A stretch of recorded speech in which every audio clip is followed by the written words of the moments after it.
नमस्कार। आज के इस कार्यक्रम में उपस्थित महामहिम राष्ट्रपति महोदय, आदरणीय प्रधानमंत्री, इस कार्यक्रम में शरीक होने वाले हमारे मंत्रिमंडल के सदस्य, विरोधी दल के नेता और विरोधी दल के सांसद, युवा सांसद, इस कार्यक्रम में शरीक होने आए हुए अतिथि और आगंतुकों में मां कौशल्या के राज्य से अभिनंदन और शुभकामनाएं देता हूं। मैं यहाँ एक प्रशिक्षु के आधार पर आया था, कुछ सीखने के लिए आया था और महेश भाई का यह आदेश रहा कि मैं कुछ उसके बारे में जानकारी दूं। मैं विगत 3 दिनों से जो कार्यक्रम हो रहा है उसके जो चीजें मैं सीखने की मिला है और जो मैं सीखने की कोशिश किया हूँ उसके बारे में जानकारी दूंगा।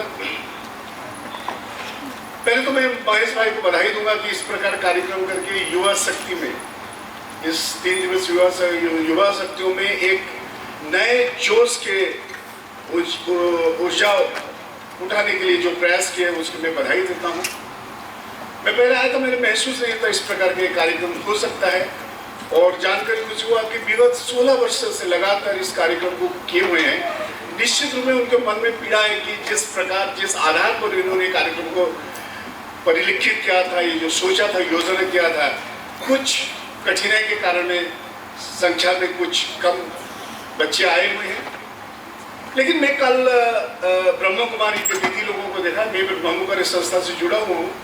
मैं जब पहले ब्रह्म कुमारी संस्था से जुड़ा था, मैं पहले बड़ा आश्चर्य होता था कि बहन लोग हमारे पास आते थे, कुछ राजयोगी के बारे में बताते थे। मैं बोला शायद इन लोगों का दुकान चलता नहीं, जिसका दुकान चलता नहीं वो जाते रहता है।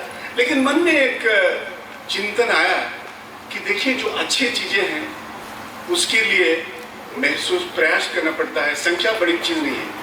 हम जो दूध देने वाला घर में आके दूध देता है, लेकिन जब हम दारू पीना चाहते हैं तो हम जाके दुकान से दारू पीते हैं। कि कोई चीजें अच्छा करना है तो आपको वहाँ लोगों के सामने लाके उसको प्रतिपादित करना है, उसको पहुंचाना है। शायद इस प्रयास महेश भाई ने माताश्री से शायद ये सीखा होगा कि चाहे कुछ भी हो जाए, मेरे को अच्छी चीज लोगों के पास पहुंचाना है। आज के ये बच्चे युवा सांसद जो यहाँ आए हुए हैं हमारे देश के विभिन्न प्रांतों से, उन्होंने एक नेतृत्व लेने का जो मन गठन बनाए हैं, जो जिसको उनको आगे बढ़ाना है, क्योंकि इस युवा पीढ़ी ही हमारे देश का आधारशिला है। इन्हीं के कार्य प्रणाली, इनके चिंतन, इनके कार्य प्रभाव से ये देश प्रभावित होगा। आज जिस समाज में हम हैं, जिस देश में हम रहते हैं, जो भी सुविधाएं हैं, हमारे आगे वाले पीढ़ी ने कुछ ना कुछ उसमें योगदान दिया, जिसके कारण में आज शायद उस सुख सुविधा में है जो शायद हमारे पिता और हमारे पितामह ये उसका उपलब्धि नहीं लिए थे। उन बच्चों को उन चीजों के बारे में लेने के लिए ये दोनों प्रासंगिक चीजें यहाँ रखा गया था। जनसांख्यिकी असंतुलन से दुष्प्रभाव और समान नागरिक संहिता के बारे में दोनों प्रासंगिक है और जरूरत है। और ये चीजें तभी संभव हो सकता है जैसे हमारे युवा पीढ़ी, हमारे देश के नई पीढ़ी इस चीज के लिए प्रयास करेगा।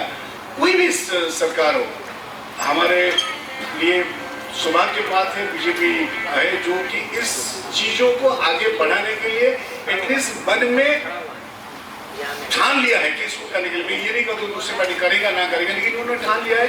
शायद ये उचित समय है कि हम उस चीजों को आगे बढ़ाने के लिए उन्हें मदद करें। नेतृत्व में जो हम बच्चों को समझाने की कोशिश करेंगे, नेतृत्व में ये 5 उंगली को नेतृत्व में जब हम किसी को बोलते हैं कि 5 उंगली से नेता कौन है, हम नॉर्मली थंब को नेता मानते हैं।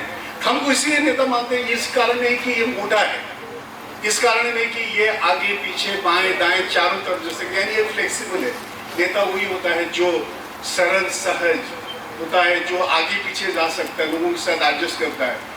ये एक ही उंगली है जो किसी भी उंगली को कनेक्ट कर सकता है, संपर्क बना सकता है, संवाद दे सकता है। तो नेता आज उन्होंने देश के विभिन्न प्रांतों से बच्चों को लाए हैं। ये अक्सर मकसद था कि एक दूसरे को पहचाने, एक दूसरे के संस्कार संस्कृति को जाने, भारत का संस्कार संस्कृति को जाने। कल बहुत ही सुंदर हमारे मुरली मनोहर भाई ने बताया अखंड भारत के बारे में। शायद कई सारी चीज़ें हमें जानकारी नहीं, हमें गर्व होता है कि हमारा इतिहास इतना सुदृढ़ था, इतना बलवान था, और शायद किसी कारण में कुछ हो गया है, जो खो गया उसको हमको वापस लाना है। तो ये कनेक्टिंग का है। और नेता ये है, ये इसमें आप ये जो थंब में सिर्फ 2 ही पार्ट है, बाकी में 3 पार्ट है। इसके बावजूद भी नेता होने का कारण है कि ये सभी का अच्छी चीजों को लेके जो जोड़ देता है, तब उसमें शक्ति आती है। मोदी जी हो या कोई भी नेता हो, उनके पास हर गुण ना हो, उनके पास ना वैज्ञानिक है, ना वो MBA के स्टूडेंट है, ना डॉक्टर है, लेकिन वो बाकी लोगों का जो शक्तियों को साथ में लेके, सामर्थ्य लेके जब जोड़ देते हैं, उसमें शक्ति आता है। कल 2 दिन व्यक्तिगत हमने देखा है, सांसद में कानून मंत्री हो, उनके सहयोगी हो या अपोजिशंस के लीडर हो, एक विषय वस्तु को अपने आधार पर कितने अच्छे से प्रस्तुत किया जाता है, उसको हमने देखे।